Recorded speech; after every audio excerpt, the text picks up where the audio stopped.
स्वाहा शब्द को लेकर के विचार चल रहा है। महर्षि यास्क ने स्वाहा शब्द के 4 अर्थ बताए हैं। सु आह इति, स्वा वाग, आह इति। वा शब्द तो सबके साथ जुड़ेगा, सु आह इति वा, स्वा वाग आह इति वा। तीसरा अर्थ बताया है स्वम प्राह इति वा। चौथा है स्वाहुतम हविर्जुहोति इति वा। ऐसे 4 अर्थ बताए और इन्हीं चारों अर्थों की व्याख्या महर्षि स्वामी दयानंद सरस्वती जी ने अलग अलग स्थानों में अर्थ किए हैं। उन अर्थों में से आपके सामने प्रस्तुत किया जा रहा था कल सु आह इति वा को लेकर के। देखिए, महर्षि स्वामी दयानंद सरस्वती जी ने जो अर्थ किए हैं, सुसुष्टु, कोमलम, मधुरम, कल्याणकरम, प्रियम वचनम, सर्वैः मनुष्यैः सदा वक्तव्यम। यानी जब व्यक्ति बोलता है तो बोलते समय उसके मन में क्या होना चाहिए, क्या मन में रख करके बोलना चाहिए, तो वो ठीक से बोल पाएगा। अन्यथा फिर वही बात आएगी, बोल तो रहा है, सुष्ठु नहीं बोल रहा है, अर्थात मधुरम नहीं बोल रहा है। मधुर बोल रहा है तो कोमल नहीं बोल रहा है, और कोमलता ला रहा है दिखाने के लिए, लेकिन मन में वो दृष्टि नहीं है जो कल्याणकरम, सामने वाले के कल्याण के लिए नहीं बोल पा रहा है। उसके मन के अंदर कुछ और है, उसको नीचे दिखाना है, बिल्कुल ऐसा उसका कोई अस्तित्व ही नहीं है। बहुत मीठी मीठी वाणी तो बोल रहा है, जिसको आप कहते हैं ना चुपड़ी हुई बातें कर रहा है, लेकिन उसके मन के अंदर उसके प्रति वो कल्याण, उसकी उन्नति, उसके आगे बढ़ने की स्थिति उसके मन में नहीं, उसके नीचे ले जाना है, गर्त में ले जाना है, नरक की ओर ले जाना है, दुख की ओर ले जाना, ऐसी भावना मन में रखता है व्यक्ति, फिर बोल रहा है। लेकिन महर्षि कहते नहीं, कल्याणकरम, उसके कल्याण के लिए, उसको ठगने के लिए नहीं, उसको भ्रांति में रखने के लिए नहीं है, उसको दुख देने के लिए नहीं बोलना है। और प्रिय वचन बोलना है, और ये आपके लिए मेरे लिए नहीं, सर्वै मनुष्य, सभी मनुष्यों को। और ये कभी कभी की बात नहीं है, सदा वक्तव्यम, हमेशा बोलना है। और ये स्थिति जिस दिन हमारे जीवन में आ जाएगी, जिस किसी भी दिन, आज नहीं तो कल, कल नहीं तो परसों, लाना ही होगा, सभी को लाना होगा, इसमें कोई विकल्प नहीं है। और जब भी हम अपने जीवन में ऐसा करेंगे, आज कोई 10% का हो सकता है, कोई 20% का हो सकता है, कोई 50% का हो सकता है, कोई 90% का हो सकता है, आप में से कोई 99% का भी हो सकता है, लेकिन वो 100% हमारे जीवन में जिस दिन होगा, उस दिन हमारा भी कल्याण होगा और सामने वालों का भी कल्याण होगा। और हम जिस लक्ष्य को लेकर के यज्ञ करने जा रहे हैं उस लक्ष्य की पूर्ति तभी होगी। ये हमारे हाथों में। वो दूसरा अर्थ करते हैं स्वाहा शब्द के। महर्षि यास्क ने कहा स्वा वाग आह इति वा। अब इस अर्थ की व्याख्या कर रहे हैं। स्वाहा शब्द का अर्थ व्याख्या महर्षि यास्क ने की है, फिर उस पर महर्षि स्वामी दयानंद अपनी व्याख्या कर रहे हैं। व्याख्या के ऊपर व्याख्या देखिएगा क्या व्याख्या की उन्होंने। वो कहते हैं स्वा वाग आह इति वा। वो कहते हैं या स्वकीया वाग ज्ञान मध्य वर्तते सा यद आह तदेव वागेन्द्रियेण सर्वदा वाच्यम। क्या बात कही है। महर्षि स्वामी दयानंद सरस्वती लिखते हैं या स्वकीया वाग ज्ञान मध्य वर्तते सा यद आह तदेव वागेन्द्रियेण सर्वदा वाच्यम। क्या अर्थ किया है। जिनको भी संस्कृत आती है अच्छी तरह समझ में आ गया। या स्वकीया वाग जो अपनी वाणी, स्वयं की वाणी, हां याद रखना, या स्वकीया वाग जो अपनी स्वयं की वाणी ज्ञान मध्य वर्तते अपने ज्ञान में है, अपने मन में है, अपनी बुद्धि में है, अंदर है। जो अपने लिए वाणी हम रखते हैं, बचा के रखते हैं, हां ऐसी वाणी चाहिए मेरे लिए। जो हमारी अपेक्षा होती है ना, वो अपेक्षा ऐसी होती है कि मेरे लिए तो ऐसी वाणी होनी चाहिए। या स्वकीया वाग ज्ञान मध्य वर्तते, जैसी वाणी अपने ज्ञान में विद्यमान है वो वाक शक्ति, वो सामर्थ्य, जैसी वाणी को हम चाहते हैं अपने लिए, अपनी आत्मा के लिए, अपने आप के लिए जैसा चाहते हैं, तो कहते हैं सा यद आह, वो वाणी अपने लिए जो कह रही है। देखिए क्या कहना चाहते हैं महर्षि स्वामी दयानंद सरस्वती। जो वाणी जो हमारे लिए जो कह रही है, सा यद आह, वो वाणी हमारे लिए, अपनी आत्मा के लिए जो कह रही है, तदेव वागेन्द्रियेण सर्वदा वाच्यम, उसी वाणी को अपनी वाग इंद्री के माध्यम से, अपनी वाणी से दूसरों के लिए बोलना चाहिए। क्या कहना चाह रहे हैं देखिएगा। और आदमी ऐसा कर नहीं पाता। जो अपने लिए चाहता है वैसे वो दूसरे के लिए कर नहीं पाता। वो महर्षि मनु को याद रखना, आत्मनः प्रतिकूलानि परेशान न समाचरेत। जो मेरे लिए प्रतिकूल है, जो वाणी मेरे लिए अनुकूल नहीं है, मैं बिल्कुल नहीं चाहता ऐसा बोले ये आदमी मेरे को। क्या बोल रहा है ये आदमी, नहीं मैं तो बिल्कुल ऐसा नहीं चाहता ये मेरे लिए ऐसा वचन बोले। मेरी बात समझ रहे हैं आप। क्या सोच है आदमी का। यानी अपने लिए तो वो क्या वाणी की अपेक्षा रखता है। या वाग स्वकीया, या स्वकीया वाग, कैसे भी बोल सकते। संस्कृत तो बहुत अच्छी है हमारे लिए। इधर से उधर, उधर से इधर, उसको कैसे भी तरोड़ मरोड़ करके रख दो, लेकिन अर्थ वही का वही देगा जो आप चाहते हैं। ठीक है ना। तो या स्वकीया वाग ज्ञान मध्य वर्तते, मेरे ज्ञान में, मेरे मन में जैसी वाणी है जो मेरे लिए अपेक्षित है, जो मेरी अपेक्षा है, बहुत अच्छी वाणी की, वाचा वदामि मधुमत, ऐसी वाणी मैं अपने लिए चाहता हूं। मैं अपने लिए भी बोलता हूं, याद रखना, अंदर ही अंदर अपने लिए बहुत अच्छा बोलता हूं। अपने लिए नहीं बोलता आदमी, अपने अंदर अपने आप के लिए बहुत ही अच्छा बोलता है। हर आदमी बोलेगा अपने लिए, अपने आप को तो बिल्कुल दूध का धुला हुआ समझता है वो। कुछ बात नहीं, कोई बात नहीं, अपने लिए हम बहुत अच्छी वाणी चाहते हैं, पर उसी वाणी को दूसरों के लिए क्यों ना करें हम। मतलब मेरी आत्मा तो आत्मा है, सामने वाले की कोई आत्मा नहीं है, उसका कोई अस्तित्व नहीं है। मैं तो मैं हूं लेकिन सामने वाला कुछ नहीं है। ऐसा क्यों करते हैं हम? इसलिए महर्षि कहना चाहते हैं ऐसा मत करना। ये स्वाहा का मतलब यही है, जो अपने लिए चाहते हो वो दूसरे के लिए भी वैसा ही चाहो।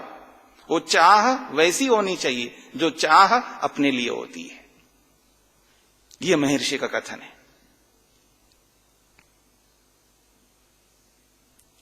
और वो सर्वदा हमेशा के लिए ऐसे करना चाहिए, कभी कभी के लिए नहीं। ये महर्षि का कथन है। अब आगे बढ़ते हैं। तीसरा अर्थ, स्वम प्राह इति वा। यास्क ने कहा स्वा शब्द का तीसरा अर्थ स्वम प्राह इति वा। और इसका अर्थ महर्षि स्वामी दयानंद क्या लिख रहे हैं देखिएगा। वो लिखते हैं स्वम स्वकीय पदार्थम प्रति स्वत्वम वाच्यम न पर पदार्थम प्रति इति च। कुछ पकड़ में आया? वो कहना चाहते हैं स्वम स्वकीय पदार्थम प्रति, जो आपकी अपनी वस्तु है ना, मेरी है। ब्रह्मचारी जब गुरुकुल में आता है ना, एक पेन लाया था घर से, नहीं ये मेरी है, मतलब उसको ऐसा लगता है ये मेरी है। और गुरुकुल में 10 साल रह करके न जाने कितने पेन यूज किया होगा, प्रयोग किया होगा, उसको कुछ नहीं लगता, सब यूज एंड थ्रो, कहीं भी जाए कोई फर्क ही नहीं पड़ता उसको। लेकिन नहीं, ये चीज मेरी है, मेरी। ठीक है ना? ये हर व्यक्ति में होता है, केवल ब्रह्मचारी में होता है ऐसा नहीं कहना चाह रहा हूं। हर व्यक्ति का एक स्वभाव है। मेरी का मतलब है घर के साथ उसका बहुत रहता तादात्म्य संबंध। ठीक है ना? वो कितने अच्छे घर में रहता हो, दूसरे के बहुत अच्छे घर में रहता, लेकिन उसका जो घर है भले ही झोपड़ी हो पर बहुत अच्छा लगता। अच्छी बात है, इसमें कोई दोहराई नहीं है। कहने का अभिप्राय है महर्षि क्या कहना चाहते हैं, स्वम स्वकीय पदार्थम प्रति स्वत्वम वाच्यम, जो आपकी अपनी वस्तु है ना उसको आप अपनी कहो ना, इसमें कोई दोहराई नहीं है, आपकी अपनी है। अपनी वस्तु को अपनी कहने में क्या आपत्ति है? कोई आपत्ति नहीं, कहो। न पर पदार्थम प्रति, यह विशेष बात है। दूसरे के पदार्थ को अपना कैसे कह सकते हो आप? अपना है तो अपना कहो, दूसरे के पदार्थ को अपना कैसे कह सकते हैं आप? लेकिन हम बहुत चालाक होते हैं, हम किसी की भी पदार्थ को अपना मानते हैं। ये आदमी मेरे घर में आके रहे 1 साल 2 साल 3 साल 5 साल, अब कब्जा कर लिया। होता नहीं, दुनिया में आप नहीं देखते कितने लोग हैं दूसरों के घरों में रह करके कब्जा कर लेते हैं। जमीन में रहते हैं, जमीन का कब्जा कर लेते हैं, पता नहीं लगता क्या है, उनको समझ में नहीं आता है। और कुछ ऐसे भी लोग हैं परोपकार करने में लगे हुए, वो भी कब्जा करते हैं। ठीक है ना? मतलब कर क्या रहे हैं आप? परोपकार, और कब्जा में बैठे हो। परोपकार क्या होता है? कुछ समझ में आ रहा है ना? उपकार क्या हुआ, परोपकार क्या हुआ? आप स्वयं कब्जा में हो, स्वयं कब्जा कर रहे हो, फिर आप किसका उपकार कर रहे हो? आदमी को समझ में नहीं आता है। इसलिए स्वामी दयानंद सरस्वती जो कहना चाहते हैं, इस बात को समझना चाहिए। चाहे वो सन्यासी हो, चाहे वो वानप्रस्थी हो, चाहे ब्रह्मचारी हो, चाहे वो गृहस्थी हो, चाहे वो ब्राह्मण हो, चाहे वो क्षत्रिय हो, चाहे वो वैश्य हो, चाहे वो शूद्र हो, कोई भी व्यक्ति हो, कब्जा नहीं कर सकते। अब सन्यासी होने का मतलब कोई आपको सर्टिफिकेट मिला है क्या कि आप कब्जा कर सकते हो? आप आचार्य हो, कोई भी हो, कब्जा नहीं कर सकते। नहीं तो ये तो सरकार की है, सरकार की है तो क्या, आपकी तो नहीं है ना? नहीं तो हम ही सरकार है क्या? आप चला रहे हो सरकार को? आपको नियुक्त किया क्या सरकार को चलाने के लिए? खैर, जो भी कहना, मेरे कहने का संकेत ये है कि हम अपने पदार्थ को अपना माने, दूसरे के पदार्थ को अपना बिल्कुल नहीं माने। दूसरे के पदार्थ को अपना मान करके यदि हम परोपकार में भी लगेंगे, वास्तव में वो परोपकार नहीं होगा। इसलिए एक बात मैं अक्सर कहा करता हूं कि एक कर्तव्य का उल्लंघन करते हुए दूसरे कर्तव्यों को करना वो कर्तव्य नहीं कहलाता है, वो उपकार परोपकार नहीं होता। भले ही वो दूसरी दृष्टि से अच्छा काम हो, अच्छा काम है, पर यहां पर एक कर्तव्य को छोड़ करके आप दूसरे कर्तव्यों को कर रहे हो, एक ईश्वर की आज्ञा का उल्लंघन करके दूसरी आज्ञा करने लग रहे हो, ऐसा लगता मैं अच्छा ही काम कर रहा हूं, वो अच्छा नहीं है, वो पाप कहलाता है, याद रखना। ये बात जब तक आदमी को समझ में नहीं आती है तब तक वो आगे बढ़ नहीं पाता। इसलिए अच्छे काम करते हुए भी हम यहीं कहीं धरे रहते हैं। बुरा मत मानना, हम बड़े अच्छे काम करते हैं, परोपकार करते हैं, ये करते हैं, वो करते हैं, ऐसा लगता है मैं दुनिया का बहुत उपकार कर रहा हूं, ऐसा भी लगता है स्वयं को, क्योंकि अच्छा ही काम कर रहा है ऐसा लगता है। लेकिन कुछ दूसरे अच्छे कामों को जो वास्तव में करना है उसको हमने छोड़ दिया और बाकी ऐसे करते जा रहे हैं, तो हमारे लिए बहुत हानिकारक होगा। इसलिए महर्षि स्वामी दयानंद कहना चाहते हैं, स्वम प्राह इति वा, स्वम स्वकीय पदार्थम प्रति, स्वत्वम वाच्यम, अपना बोलो अपने पदार्थ को, न पर पदार्थम प्रति। ये शरीर किसका है जी? आपका है ना? हाँ, आपका ही।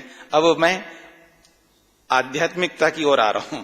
अभी तो भौतिक पदार्थ की बात कही, भौतिक वस्तु की बात कही। अभी तक तो भौतिक वस्तु की, भाई आपका घर है, आपका ही है, मेरा घर थोड़ा है, आपका है, आपने बनाया, खून पसीना एक करके आपने मेहनत करके बनाया, अच्छी बात है, आपका है, कोई बात नहीं। आपका धन है, आपका मकान है, आपका सोना, आपकी जो भी वस्तुएं हैं सब आपकी हैं, क्योंकि आपने मेहनत करके प्राप्त किया। अब अध्यात्म में आते हैं। ये शरीर मैंने तो नहीं बनाया, हाँ, मैंने तो नहीं बनाया जी, आप में से कोई बनाया हो तो अलग बात है, बहुत विशेष बात होगी आपकी। मतलब हमने तो नहीं शरीर को बनाया, अगर बनाए होते तो बहुत अच्छा, अगर मां ने बनाई होती ना, काश मेरे को थोड़ा और लंबा बना देती, ये सांवला बना दिया, गोरा बना देना ऐसे आचार्य की तरह, हाँ तो और अच्छा होता। न गोरा बनाया, न लंबा बनाया, सांवला बना दिया, ठीक है ना।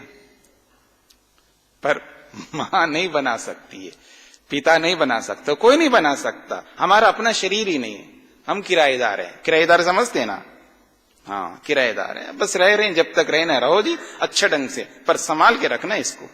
आदमी को ये नहीं समझ में आता है किराए का घर का मतलब, वो ये समझता है मेरा नहीं है, इसलिए उसके साथ ऐसा काम करता है, बस पूछिएगा मत। उसको लगता है कि छोड़ के तो जाना ही है, निकालो कसर जितना निकाल सकते हो, उसका तैस नैस कुछ भी कर सकते हो। इसका यह अर्थ नहीं है दूसरे का मतलब उसको संभाल के ना रखना, पर ये शरीर को भी हम अपना मान लेते हैं। आध्यात्मिक दृष्टि से बोल रहा हूं, यथार्थ के लिए दृष्टि से, जिसका है उसका मानो, अपना मत मानना। अपना तो है ही नहीं, अपना तो हम अपने ही हैं, बस आत्मा स्वयं अपना है, उसके अतिरिक्त सब कुछ भगवान का है। ये मानकर के चले हम, तो भी हम बहुत आगे बढ़ सकते हैं। खैर, इसकी ज्यादा चर्चा नहीं करूंगा, जब कभी आएगा तो और विचार करेंगे। चौथा अर्थ, स्वाहुतम हविर्जुहोति इति वा, सु आहुतम, हवि ही, आहुतम का अर्थ किया है हवि, और जुहोति, तो स्वाहुतम हविर्जुहोति इति वा, ऐसा महर्षि यास्क ने किया है। अब इसका अर्थ महर्षि स्वामी दयानंद क्या लिखते हैं? सुष्ठु रीत्या संस्कृत्य हवि होतव्यम, सदा होतव्यम, ऐसा लिख दिया। सुष्ठु रीत्या मतलब अच्छे प्रकार से, संस्कृत्य उसका संस्कार करो, उसको अच्छे ढंग से रखो। हवि का अर्थ होता है वो द्रव्य है जिसको हम अग्निहोत्र में डालते हैं। हवि का मतलब है सामग्री, और सामग्री का मतलब जैसा सामग्री देते हो ये नहीं है। सामग्री, घी भी सामग्री है, हाँ, मोन भोग बनाते हैं वो भी सामग्री है, हलवा बनाते हैं वो भी सामग्री है, खिचड़ी बनाते हैं वो भी सामग्री है, दूध डालते हैं वो भी सामग्री। अग्निहोत्र में जो जो डालने के लिए विधान किया गया है, जो भी हवि है, उन सबको सामग्री कहते हैं, हाँ याद रखना। तो जो सामग्री, जो हवि हम डालते हैं वो कैसा डालना चाहिए, तो कहते संस्कृत्या, उसको शुद्ध रखना है, शुद्ध करके डालना है। कुछ अलग से गंध आ रही है, कुछ खराब तो नहीं हुआ, हाँ लग तो रहा है, चलो हवन में डाल देना। अरे ये कौन सा नियम आ गए जी? मैंने देखा है बहुत सारे लोगों को देखा है ऐसा करते हुए। अभी तो पता नहीं कैसे करते होंगे, जब हम लोग पढ़ रहे हैं या और कई साल पहले की बात है, बादाम होता है ना, बादाम, वो गुरबंदी बादाम होते हैं जो पहलवान लोग खाते हैं, वो उसका छिलका जो है ना बहुत कठोर होता है, तो तोड़ तोड़ करके बादाम तो खा लिया और छिलके को हवन में डाल दो। ठीक है ना, कमाल कर दिया आदमी ने। और तो और नारियल होता है ना, नारियल को तोड़ा और नारियल तो खुद खा लिया, उसके छिलके को हवन में डाल दो। कमाल कर दिया आदमी ने। ये मिठाई रखी है, हाँ बहुत पुरानी हो गए, अब तो कई दिन हो गए, चलो कोई बात नहीं, इसको डाल दो हवन में। कमाल है। आदमी की जो मानसिकता देखिएगा, अग्निहोत्र को समझ नहीं पा रहा है आदमी, हवन को नहीं समझ पा रहा है। क्या कर रहा है व्यक्ति? तो खराब घी डाल दो, खराब मिठाई डाल दो उसमें, और तो और जो सूखे मेवे होते हैं ना, सूखे मेवे खाता है खूब बढ़िया, खाते खाते कभी कभी क्या होता है उसमें कीड़े हो जाते हैं बरसात के कारण से, और कोई ना कोई कारण से ऐसा लगता है कि ये कुछ हो, हाँ हवन में डाल दो। अरे समिधाएं जो होती है ना, समिधाएं ऐसी ऐसी फफूंदी लगी हुई है, पता नहीं उसके अंदर क्या कुछ लगा हुआ है, छेद हैं, उसमें से कीड़े भी निकल रहे हैं, पता नहीं कैसी समिधाएं हैं। बस ना आओ देखना ना ताओ देखना, और स्टोर में से जाकर के लाना और डाल देना हवन में।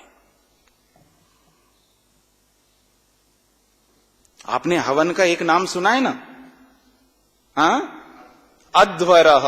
हाँ, हवन का एक नाम, यानी यज्ञ का एक नाम है अध्वरा। यज्ञों के जो 20 नाम आपके सामने मैंने रखे हैं, उसमें से एक नाम है अध्वरः। और अध्वरा उसको कहते हैं जिस यज्ञ में कोई हिंसा नहीं होती है। हाँ, ऐसा यज्ञ करो जिस यज्ञ को करते हुए आप हिंसा ना करें। हिंसा का मतलब है हम अपनी मूर्खता से, अपनी लापरवाही के कारण से, प्रमाद के कारण से हम हिंसा कर बैठते हैं। हम कोई प्रमाद नहीं कर रहे हैं, हम कोई अपनी ओर से गलती नहीं कर रहे हैं। अब अग्नि जल रही है और जलती हुई अग्नि के आसपास जो सूक्ष्म कीटाणु होते हैं जिसको हम देख नहीं पा रहे हैं, जिनको हम हटा नहीं सकते हैं, अब वो मर रहे हैं, इसको हिंसा नहीं कहा जा रहा है। वो तो मरेंगे ही, मैं बोल रहा हूं तो यहां पर भी बहुत कुछ मर रहे होंगे। समझ में आ रहा है ना, बात उसकी नहीं चल रही है। जो मेरे हाथ में है, जिसको मैं दूर कर सकता हूं, ऐसी कोई हिंसा हम नहीं कर सकते। और हवि ऐसी होनी चाहिए, सुसंस्कृत होनी चाहिए, शुद्ध होना चाहिए, निर्मल होना चाहिए। इसलिए स्वामी जी लिखते हैं संस्कृत्य संस्कृत्य, संस्कृत का मतलब संस्कार करके। एक बार बोलने से काम चल सकता है, 2 बार बोला है और ध्यान दिलवा रहे हैं आपको। और जब कोई चीज 2 बार बोली जाती है ना, उसका एक विशेष प्रयोजन होता है। और व्याकरण को, शास्त्रों को जानने वाले तो अच्छी तरह समझते हैं इस बात को। कभी भी ऐसी लापरवाही नहीं करना है, कभी भी कि आप चलो जी आज तो समय नहीं, ये नहीं है, चलो जैसे तैसे कर लेते, नहीं।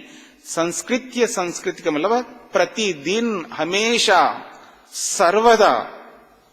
और उसको 2 बार बोल दिया है तो सुदृढ़ कर दिया है। महाभाष्य में आता है ना, हाँ द्विवदा बद्धम, हाँ द्विर्बद्धम सुबद्धम भवति।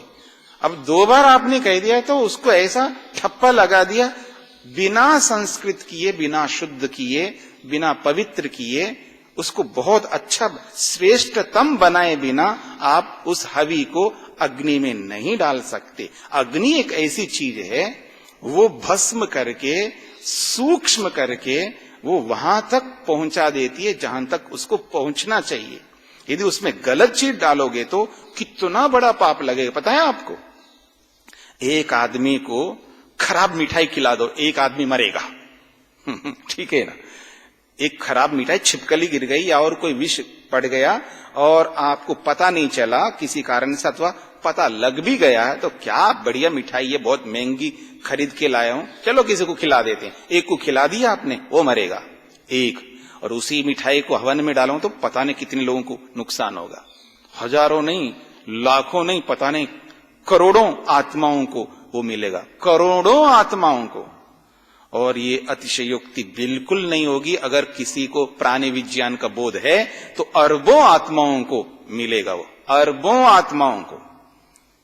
मेरी बात समझने का प्रयत्न करो, अरबों, क्योंकि आप गिन नहीं सकते, इतने प्राणी हैं अलग अलग योनियों में, अलग अलग शरीरों में, बहुत सूक्ष्म से सूक्ष्म शरीर से लेकर के स्थूल शरीर तक अरबों आत्माओं को वो अग्नि पहुंचा रही है। और कितनी आत्माओं को हम दुख पहुंचाएंगे, ये याद रखना। इसलिए इसको अध्वर बनाओ, ध्वर नहीं बनाना, हिंसक अग्निहोत्र नहीं बनाना। अग्निहोत्र तो कर रहे हो, हिंसक बन जाए ऐसा बिल्कुल नहीं करना है। उसको अध्वरः यही बनाना, अहिंसक यज्ञ बनाओ उसको।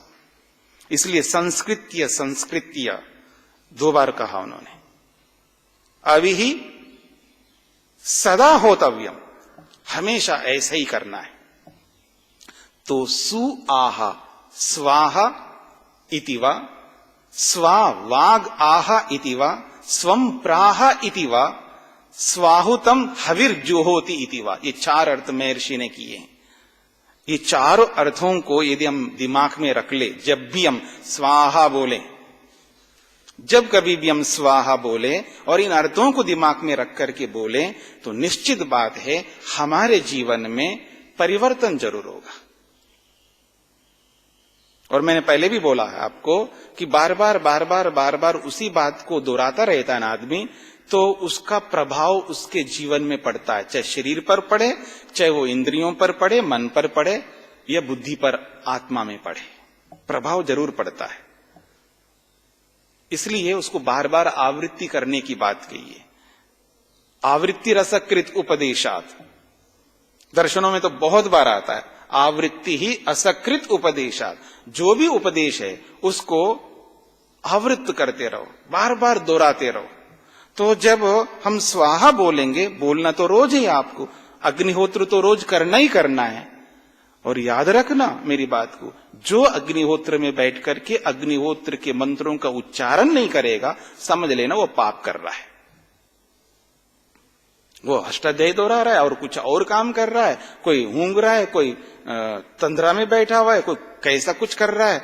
भले आदमी थोड़ी देर के लिए अग्निहोत्र में बैठे हो और वहां वेद मंत्रों का उच्चारण हो रहा है, इतना पवित्र मंत्रों का जब घोष हो रहा है, हाँ, और बोलना, मंत्रों को बोलना श्रेष्ठ कर्म है, ऐसा महर्षि स्वामी दयानंद बोलते हैं। उस श्रेष्ठ को यदि आप श्रेष्ठ तर बनाएंगे, कितना अधिक लाभ होगा। ये जो हम मंत्रों के अर्थों को लेकर के विचार कर रहे हैं, श्रेष्ठ ना रहे, हम श्रेष्ठ तर बनने के लिए प्रयास चल रहा है। इसलिए महर्षि स्वामी दयानंद कहते हैं, यदि मंत्र केवल बोल रहा है तो श्रेष्ठ कर्म कर रहा है वो। यदि मंत्र बोल रहा है वो श्रेष्ठ कर्म कर रहा है, क्योंकि मंत्रों को बोलते समय कोई पाप नहीं कर रहा वो आदमी। मंत्र नहीं बोलेगा तो पाप होगा, याद रखना। और वो भी अग्निहोत्र में बैठ के आप मंत्र नहीं बोल रहे हो तो समझ लेना पाप कर रहे हैं, भयंकर पाप कर रहे हैं, ये याद रखना। और मंत्र बोलते जा रहे हैं, अर्थ का कुछ पता नहीं है, अता पता ही नहीं बोल क्या रहा हूं मैं, फिर भी वो श्रेष्ठ है। हां, अगर आपने संवेदनशीलता लाई अपने जीवन में और थोड़ा एकाग्र हो गए और जो मंत्र बोल रहे हैं उन मंत्रों के अर्थों को आप जानते हुए बोल रहे हैं, तो आप श्रेष्ठ नहीं, श्रेष्ठ तर बनेंगे, श्रेष्ठ तर बनेंगे, एक सीढ़ी ऊपर उठेंगे। और महर्षि स्वामी दयानंद कहते हैं, हमें श्रेष्ठतम बनना है।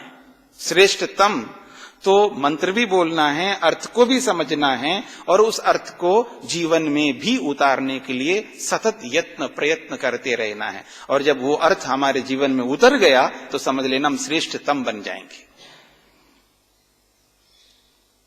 तो आज हम श्रेष्ठतम नहीं बने, कोई बात नहीं, और ये आपके सामने सुअवसर है। आप ब्रह्मचारी हैं, आप विद्या अध्ययन ग्रहण करने के लिए आए हैं, तो इसलिए एकाग्र होकर के इन मंत्रों के अर्थों को समझ करके जब कभी भी इन मंत्रों को बोलोगे, जब अवसर आएगा तब अर्थ के साथ आप बोलेंगे तो आप श्रेष्ठतर बने रहेंगे। इस बात को समझ करके चलना है। तो स्वाहा शब्द जो है बहुत महत्वपूर्ण है, इसके अर्थ को दिमाग में लाना है, फिर स्वाहाकार बोलना है।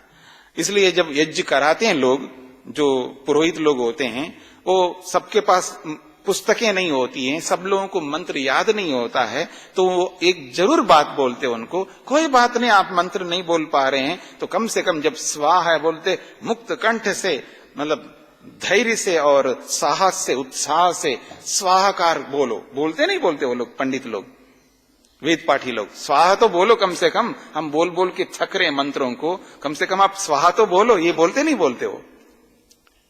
उनके बोलने का ये नहीं है कि हम थक रहे हैं इसलिए आप बोलो, उनके बोलने का यही अर्थ है कि स्वाहा शब्द में अपने आप में बहुत महत्व है। वो अर्थ जो स्वाहा शब्द दे रहा है हमारे सामने, वो अर्थ को समझते हुए अगर हम बोलेंगे तो और ज्यादा लाभ मिलेगा। ये मेरा कहने का अभिप्राय है। तो आगे बढ़ते हैं कल से, ठीक है ना। तो ये 3 मंत्र आपके सामने आ चुके हैं, और तीनों के साथ जो स्वाहा शब्द जुड़ेगा, और उस स्वाहा शब्द को एक ही बार में मैंने आपके सामने रख दिया। अब आगे के जितने भी मंत्रों में स्वाहा शब्द आएगा तो मेरे को बार बार बताने की आवश्यकता नहीं पड़ेगी, ठीक है जी। इसलिए इसको विस्तार से आपके सामने रख दिया। ओम का उच्चारण।